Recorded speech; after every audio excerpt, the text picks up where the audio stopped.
I've got a mule and her name is Sal. 15 miles on the Erie Canal. She's a good old worker. Today, the modern barge canal includes Oneida Lake and the Seneca and Mohawk rivers.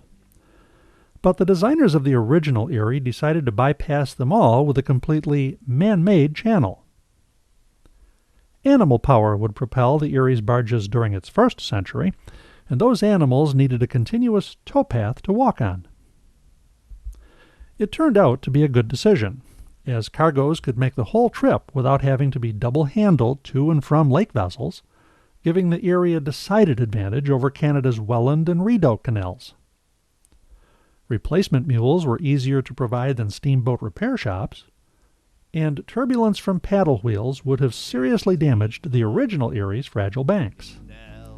A friend of mine once made her sore. Now he's got a broken jaw, 'cause she let fly with her iron toe and kicked him back to Buffalo.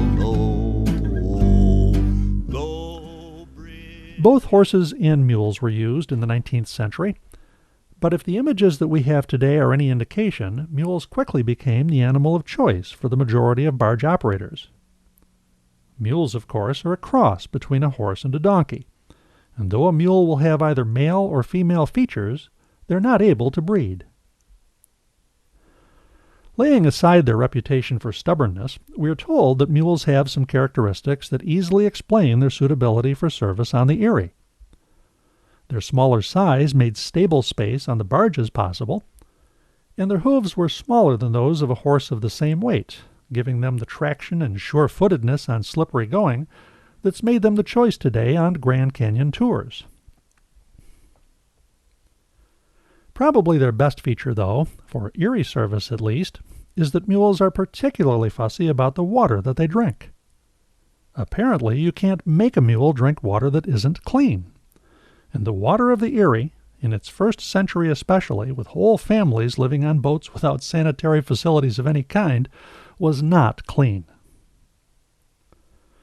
Finally, we have it on good authority that once a mule team is up to speed and pulling comfortably, its driver can slip back onto the boat to take a break or for lunch, and the mules will be smart enough, we're told, to continue pulling as if he was still there.